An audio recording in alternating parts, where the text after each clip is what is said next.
जग्गू दोस्त, आज तोते के बाग में आम खाने चलते हैं। हाँ हाँ चलो, मैं तो खुद इसीलिए आया हूँ।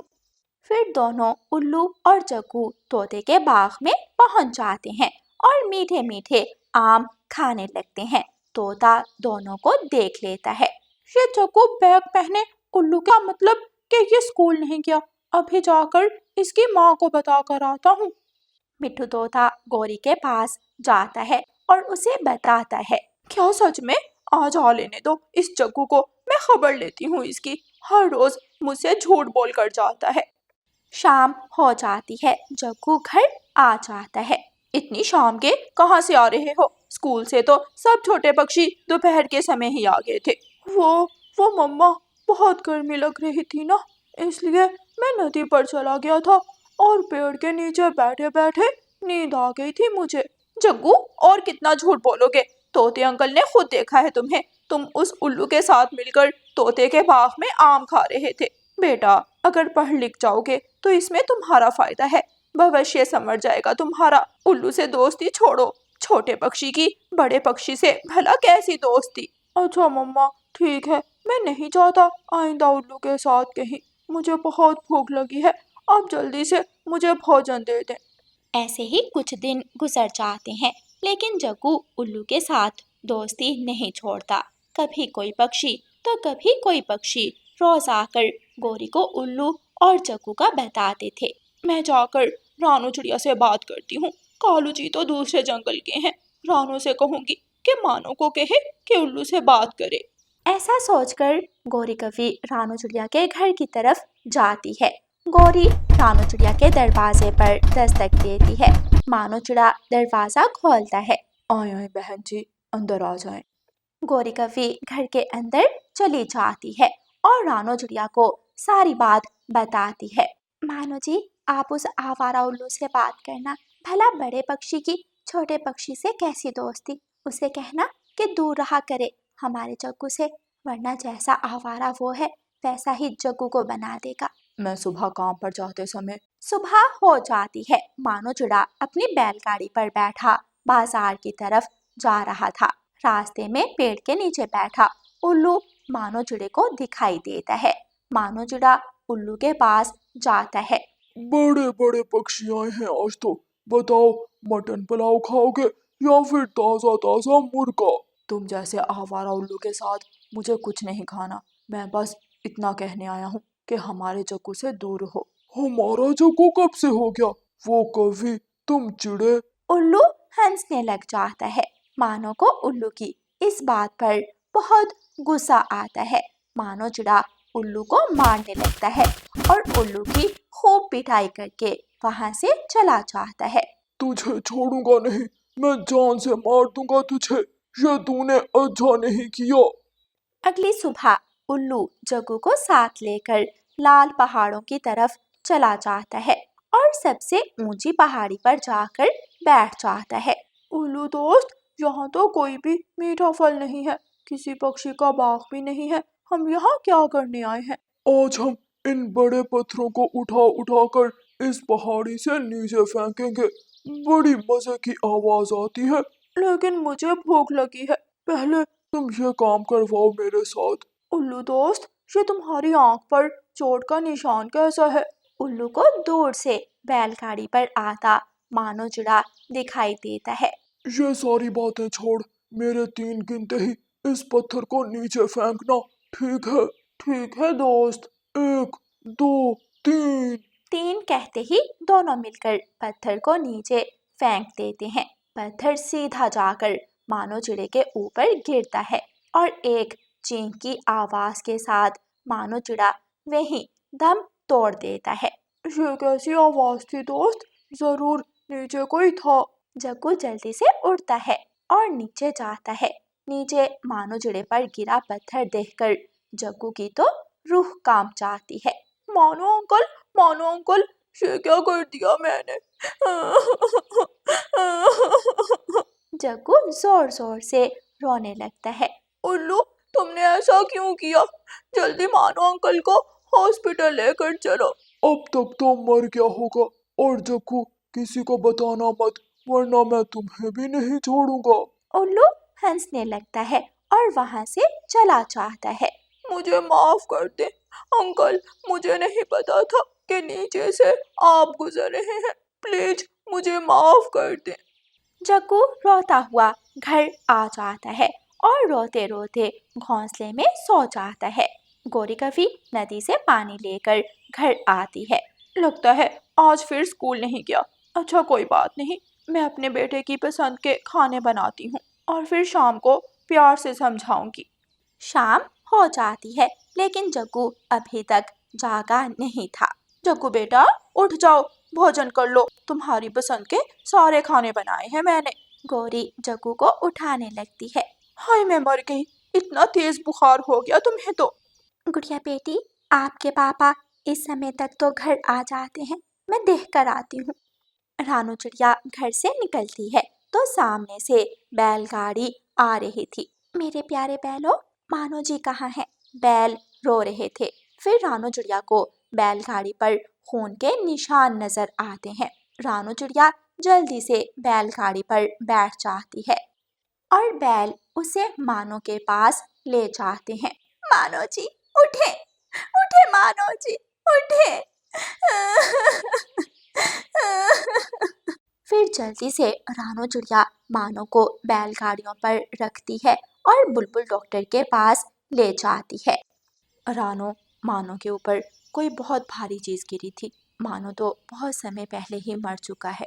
आप तो सुबह मुझे कह रहे थे आज आप जल्दी घर वापस आ जाएंगे। ये सब क्या हो गया मानो जी? रानू चिड़िया फूट फूट कर रोने लग जाती है। वक्त गुजरता रहा। जग्गू कौवा पढ़ लिख कर एक अच्छी जॉब करने लगता है। गोरी कौवी और रानू चिड़िया अब बूढ़ी हो गई थी। मम्मा, आज पापा का जन्मदिन है, आज मैं पापा की फेवरेट डिश बनाऊंगी। हाँ गुड़िया बेटी, आपके पापा को छोले भटूरे बहुत पसंद थे। जग्गू कौवा घर आता है तो गोरी कौवी उसे बताती है। आज बेचारे उल्लू पर उसी पहाड़ी के पास से गुजरते हुए पत्थर गिर गया, जिस पहाड़ी पर से मानो चिड़े पर पत्थर गिरा था। मम्मा, उस उल्लू को उसके कर्मों का फल मिल गया है। मम्मा जल्दी मेरे साथ रानू आंटी के घर चले, मुझे उन्हें सच बताना है और उनसे माफी भी मांगनी है। गोरी को कुछ समझ में नहीं आता, लेकिन वो जग्गू के साथ रानू चिड़िया के घर पहुंच जाती है। कैसी हैं आप रानू आंटी? फिर जग्गू सारी बात रानू चिड़िया को बता देता है। अब आपका फैसला है रानू आंटी, आप जो सजा देंगी मुझे मंजूर होगी। जग्गू बेटा, मेरे भाग्य में जो था हो गया और तुम तब छोटे थे, तुम्हारी गलती नहीं है। बड़े पक्षियों के पंखों में होता है कि वो छोटे पक्षियों को क्या सिखाते हैं। आज गुड़िया ने मानो की पसंदीदा डिश बनाई है, चले मिलकर खाते हैं। फिर वो सब मिलकर छोले भटूरे खाते हैं और काफी देर तक बातें करते रहते हैं। प्यारे दोस्तों, इस कहानी को लाइक, अपने दोस्तों के साथ शेयर और चैनल को सब्सक्राइब करना बिल्कुल मत भूलना। आपका धन्यवाद। कालू कौवा तोते की दुकान से चाय का सामान लेकर घर जा रहा था। रास्ते में कालू कौवे को रानू चिड़िया नजर आती है तो कालू कौवा रानू चिड़िया के पास जाता है। कैसी हैं आप रानू बहन? मैं तो अच्छी हूँ कालू भैया, लेकिन आप ये इतनी सारी चाय की पत्ती और शक्कर लेकर कहाँ जा रहे हैं? बस रानू बहन क्या बताऊं, ये चाय की पत्ती शक्कर तो छोड़े, पूरा महीना मेरा जो दूध पर खर्च होता है आप सोच नहीं सकती। मैं तो तंग आ गया हूँ इस सब से। लेकिन कालू भैया, ये सारा चाय का सामान हर महीने इतना सारा आप करते क्या है? मैंने क्या करना है रानू बहन, गोरी की चाय की तलब ही खत्म नहीं होती। हर समय उसने चोंच के साथ चाय का कप लगाया होता है। समझ नहीं आती उसकी इस लत का क्या करूं। क्या? लेकिन कौवे भैया, इतनी चाय पीना भी सेहत के लिए अच्छा नहीं है। आप चिंता नहीं करें, मैं आ जाऊंगी आपके घर और गोरी बहन को समझाऊंगी। आप शाम के समय आना रानू बहन, तब मैं घर नहीं होता, वरना मेरे सामने तो गोरी आपकी बात को बिल्कुल नहीं समझेगी। ठीक है कालू भैया, मैं शाम को आऊंगी। कालू कौवा चाय का सामान उठाता है और उड़ जाता है। ये गौरी बहन भी ना बेचारे कव्वे भैया को परेशान कर रखा है। भला इतनी चाय कौन पीता है। कालू कौवा सारा सामान लेकर घर चला जाता है। जल्दी चलाओ पंखा गौरी, मर गया आज तो। कहाँ से चलाऊं पंखा? क्या खुद के अंदर स्विच लगा लूं पंखे का?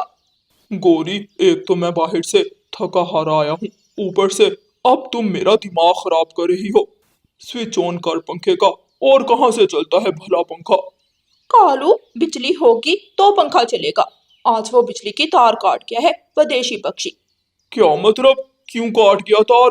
कालू, तुमने इस बार बिल जमा नहीं करवाया क्या? ए ऊपर वाले, तुम्हारे इस चाय के सामान के चक्कर में पैसे तो खत्म हो गए, अब बिल कहाँ से जमा करवाऊं? लगता है किसी पक्षी से उधार मांगना पड़ेगा। जो मर्जी करो, लेकिन कालू जल्दी से बिल जमा करवाओ। मुझे तो बहुत घुटन महसूस हो रही है। गौरी, जब सारा सारा दिन चाय पीती रहती हो तब घुटन महसूस नहीं होती क्या? खबरदार कालू, जो मेरी चाय के बारे में कुछ बोला तुमने, तुम्हारे लिए अच्छा नहीं होगा। अच्छा गौरी, मैं जाता हूँ और किसी पक्षी से पैसों का पूछता हूँ, बिल तो जमा करवाना ही पड़ेगा। ऐसे कहकर कालू कौवा घर से निकल जाता है। शाम हो जाती है। रानू चिड़िया गौरी कव्वी के घर आती है। कैसी हैं आप गौरी बहन? गौरी के पास 2 कप चाय के पड़े हुए थे। बस रानू चिड़िया चाय पी रही थी। रानू को लगा गौरी उससे पूछेगी चाय का, लेकिन गौरी नहीं पूछती। ये 2 कप किसके लिए हैं गौरी बहन? क्या मतलब किसके लिए हैं? किसके लिए होने हैं? ये दोनों कप मेरे लिए ही हैं। वो क्या है ना रानो, मुझे चाय बहुत पसंद है, इसलिए मैं एक साथ 2 कप बना लेती हूँ। गौरी बहन, चाय भी एक हद तक ही पीनी चाहिए। अगर आपको इतनी ही चाय पसंद है तो दिन में 3 बार चाय पीना भी काफ़ी है, लेकिन ऐसे सारा सारा दिन चाय पीते रहना ठीक नहीं है। यहीं पर अपनी चोंच बंद कर ले चिड़िया, मेरी चाय के बारे में कुछ मत कहना, वरना तेरे लिए अच्छा नहीं होगा। लेकिन गौरी बहन, गौरी तो रानू की कोई बात सुनने को तैयार नहीं थी। रानू चिड़िया तो निराश होकर गौरी के घर से आ जाती है। अगली सुबह कालू कौवा काम पर गया हुआ था। सब मेरी चाय के पीछे ही पड़ गए हैं। चाय से याद आया, लूसी के पंखों की चाय बड़ी स्वादिष्ट और खुश जायका होती है। लूसी के घर जाती हूँ और चाय पी कर आती हूँ। गौरी कव्वी ऐसा सोचकर घर से निकल जाती है। गौरी कव्वी एक पेड़ की शाख पर बैठ जाती है। उसे एक तरफ से बहुत स्वादिष्ट और तेज चाय की खुशबू आ रही थी। वाह वाह, कितनी अच्छी खुशबू है। ये 100% चाय की खुशबू है। चाय की खुशबू तो मैं 100 मील दूर से भी पहचान सकती हूँ। गौरी कव्वी चाय की खुशबू का पीछा करते हुए इंसानों की बस्ती में पहुंच जाती है। किसान की पत्नी चाय बना रही थी। गौरी कव्वी किसान की पत्नी के पास जाती है। माँ जी, मैं तुम्हारी चाय की खुशबू का पीछा करते हुए जंगल से आई हूँ। मुझे चाय बहुत पसंद है, मुझे दो ना थोड़ी सी चाय। अच्छा कव्वी रुको, मैं पहले अपने पति किसान को चाय दे आऊँ, फिर आकर तुम्हें भी देती हूँ। किसान की पत्नी चाय के कप उठाती है और घर के आंगन में चारपाई पर बैठे किसान को देने चली जाती है। किसान की पत्नी वहीं बैठकर किसान से बातें करने लग जाती है। ये माँ जी तो पता नहीं कब वापस आएंगी, मैं चाय पीकर चली जाती हूँ। गौरी कव्वी किसान की पत्नी के चाय के कप में अपनी चोंच डाल लेती है और मजे से चाय पीती है और उड़ जाती है। अब गौरी हर रोज सुबह के वक्त किसान की पत्नी के घर पहुंच जाती और चाय पी आती। शुक्र है गौरी, आजकल तुम चाय कम पी रही हो। अच्छा है, इसी तरह अपनी ये आदत खत्म करो। बेवकूफ काले कफे, मैं तुझे तो छोड़ सकती हूँ, लेकिन चाय को नहीं। गौरी कव्वी मन ही मन ऐसा कहती है। कालू कौवा काम पर जाने के लिए निकल जाता है और गौरी कव्वी फिर से किसान के घर जाने के लिए निकल जाती है। किसान की पत्नी दूर से ही काली कव्वी को देख लेती है। इस काली कव्वी ने तो रोज का ड्रामा बना लिया है। भला इतनी शक्कर और दूध फ्री में आता है, रोज आ जाती है। किसान की पत्नी गोरी कव्वी को सबक सिखाने के लिए गोरी के चाय के कप में पेट दर्द की दवा मिला देती है। माँ जी, लाओ मुझे मेरी चाय दो। लो लो कव्वी, ये लो पियो, मैंने तुम्हारा कप पहले से ही तैयार कर दिया था। गोरी कव्वी मज़े से चाय पी लेती है और गोरी कव्वी चाय पीकर वापस जंगल की तरफ आ जाती है। गोरी कव्वी घर पहुंचकर घोंसले में लेट जाती है। तभी गोरी कव्वी के पेट में तेज दर्द शुरू हो जाती है। गोरी कव्वी जल्दी से उठकर बैठ जाती है। हाय हाय, मेरा पेट, मर गई, हाय गोरी कव्वी जल्दी से शौचालय की तरफ भागती है। हाय, मर गई। मैं आज के बाद कभी नहीं पीऊंगी चाय। हाय हाय। शाम को कालू कौवा घर आता है। गोरी, पता नहीं आज क्यों मेरा चाय पीने को बहुत मन कर रहा है। कालू, मेरे सामने आज के बाद चाय का नाम भी मत लेना। ऐसे गोरी कव्वी की चाय की लत खत्म हो जाती है। प्यारे दोस्तों, इस कहानी को लाइक, अपने दोस्तों के साथ शेयर और चैनल को सब्सक्राइब करना बिल्कुल मत भूलना। आपका धन्यवाद। रानो चिड़िया के पास एक बकरी थी। रानो उस बकरी से बहुत प्यार करती, उसका बहुत ख्याल रखती। मेरी प्यारी बकरी, आज तुम आराम करो, आज मैं तुम्हारा दूध नहीं निकालूंगी। मालकिन, क्या मुझसे कोई गलती हो गई? क्या आप मुझसे नाराज हैं? नहीं नहीं, मेरी प्यारी बकरी, आज मैं जंगल में दूध बेचने नहीं जाऊंगी, इसलिए तुम भी आज आराम करो। रानो ये कहकर घर की तरफ चली जाती है। गोरी और कालू पेड़ के पीछे छुपकर सब सुन लेते हैं। अच्छा, तो आज ये रानो बकरी का दूध नहीं निकालेगी। चलो कालू, जल्दी से बकरी के पास चलते हैं। गोरी और कालू बकरी के पास आते हैं। बकरी बकरी, आज तुम्हारी मालकिन को दूध की ज़रूरत नहीं है, इसलिए रानो ने कहा है कि तुम्हारा दूध हम निकाल कर ले जाएं। जल्दी करो। लेकिन कव्वी, अगर दूध निकालना ही होता तो मालकिन खुद निकाल लेती। जब तक मेरी मालकिन आकर खुद मुझे ऐसा नहीं कहेगी, तब तक मैं तुम कौवों को दूध नहीं दूंगी। बकरी, हम अभी रानो के पास से ही आए हैं, उसने ही हमें कहा है कि हम तेरा दूध निकाल सकते हैं। नहीं, जब तक मेरी मालकिन मुझे नहीं कह देती, मैं तुम दोनों को दूध नहीं दूंगी। दोनों कौवे वहाँ से उड़ते हैं और दूर एक पेड़ पर आकर बैठ जाते हैं। कालू, इस बकरी से आज का बदला तो मैं लेकर रहूंगी। इसने मुझे दूध नहीं दिया, अब इसे इसका अंजाम भुगतना पड़ेगा। गोरी, वो कौन सा हमारी बकरी है जो हमें दूध देगी? अब तुम बात को बढ़ा रही हो। बल्कि गोरी, उस बकरी से कुछ सीखो। कितनी अक्लमंद है वो, और एक तुम हो, हर किसी की बातों में आ जाती हो। तुमने उसे कितना अपनी बातों में लाने की कोशिश की, लेकिन वो तुम्हारी बातों में नहीं आई।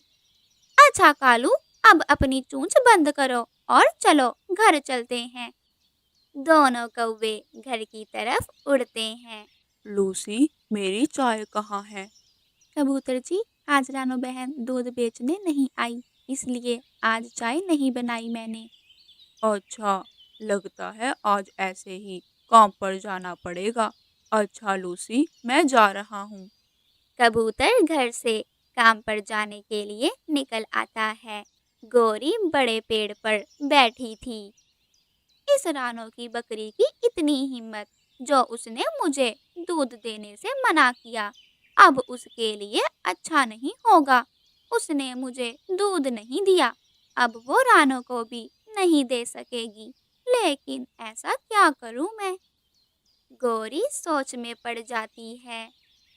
मैं माँ को कॉल करती हूँ, माँ से पूछती हूँ कुछ। गौरी अपनी माँ को कॉल करती है। कैसी है तू गौरी, मेरी बच्ची? बिल्कुल अच्छी नहीं हूँ माँ, आपको पता है।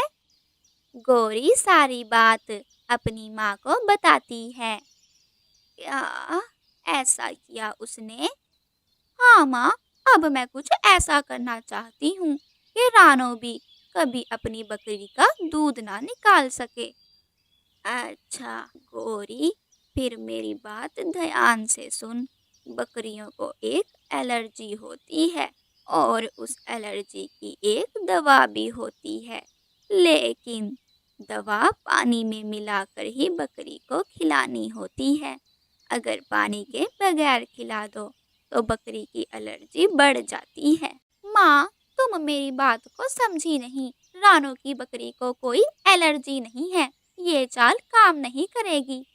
ओहो गोरी, तू बस बकरी को वो दवा खिला दे पानी के बगैर, फिर तू देख क्या होता है। गोरी कॉल कट करती है और जल्दी से चाचा छमछम की दुकान पर जाती है। चाचा छमछम, मेरी बकरी को एलर्जी हो गई है, एलर्जी की दवा दे दो। अच्छा, गौरी तुम्हारे पास भी बकरी है? कभी बताया नहीं तुमने। बस अभी खरीदी है और उसे एलर्जी हो गई है, जल्दी से दवा दे दो तुम। गोरी चाचा छमछम से दवा लेती है और रानो की बकरी के पास पहुंच जाती है। अब आएगा मजा। रानो की बकरी सो रही थी। गोरी बकरी के चारे में वो एलर्जी की दवा मिलाकर वहां से भाग जाती है। गोरी वापस घर आ जाती है। क्या बात है गौरी, इतनी खुश क्यों हो? कहाँ से आ रही हो? क्या कुछ स्वादिष्ट भोजन मिला है? मैं अपना बदला लेकर आ रही हूँ उस बकरी से। क्या? तुमने क्या किया रानो की बकरी के साथ? तुम्हें खुद ही पता लग जाएगा। गोरी घोंसले में लेटती है और सो जाती है। रानो की बकरी उठती है और चारा खाने लगती है। रात हो जाती है। अगली सुबह जब रानो बकरी का दूध निकालने आती है तो देखती है कि बकरी की जिल्द पर लाल लाल धब्बे थे। मेरी प्यारी बकरी, ये क्या हुआ आपको? पता नहीं मालकिन, मुझे बहुत दर्द हो रही है।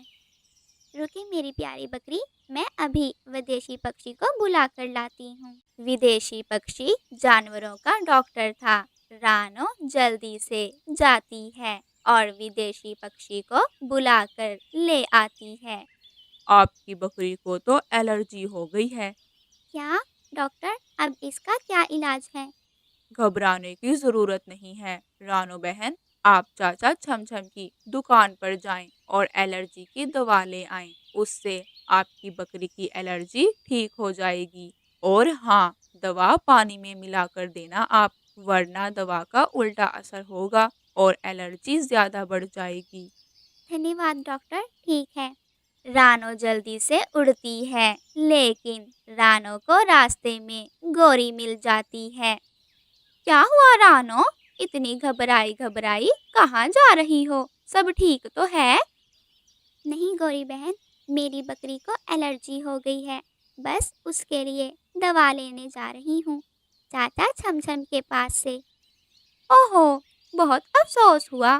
अब तो तुम बकरी का दूध भी नहीं निकाल पाओगी। अच्छा, मैं चलती हूँ, मैं भोजन खोजने जा रही थी।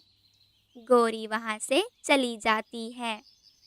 ऐसा लग रहा था कि मेरी बकरी की एलर्जी का सुनकर गौरी बहन को खुशी हुई है। ओहो, मैं भी क्या सोच रही हूँ, भला गौरी बहन को खुशी क्यों होगी। अच्छा, अब मुझे चलना चाहिए। रानो चाचा छमछम की दुकान पर जाती है। चाचा छमछम, मुझे बकरी की एलर्जी के लिए दवा दे दें। क्या जंगल में बकरी की एलर्जी की कोई बीमारी फैल गई है? कल गोरी आई थी और आज तुम। लेकिन चाचा छमछम, गौरी के पास तो बकरी ही नहीं है। वो कल आई थी बकरी की एलर्जी की दवा लेने। कह रही थी उसने भी बकरी ले ली है। रानो को गौरी की सब चाल समझ आ जाती है। अच्छा चाचा छमछम, आप मुझे दवा दे दें। रानो दवा लेकर आती है और अपनी बकरी को पानी में मिलाकर वो दवा खिलाती है। बड़ी भूख लग रही है, गौरी पता नहीं कब आएगी। कालू रसोई में जाता है। रसोई में वही एलर्जी की दवा पड़ी थी। ये क्या चीज है? जो भी है, कुछ तो खाने का ही है। कालू वो एलर्जी की दवा खा लेता है और कुछ ही देर में कालू को भी एलर्जी होना शुरू हो जाती है। गौरी घर आती है। कालू, तुम्हें क्या हुआ? हाय हाय, ये तो तुम्हें एलर्जी हो गई है। गौरी, मेरे पंखों में भी बहुत दर्द हो रही है। मैंने तो बस वो सफेद चीज खाई थी जो रसोई में पड़ी है।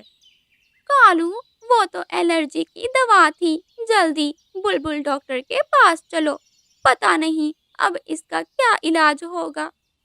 दोनों कौवे जल्दी से उड़ते हैं और बुलबुल डॉक्टर के क्लिनिक की तरफ जाते हैं। रानो दोनों को देख लेती है।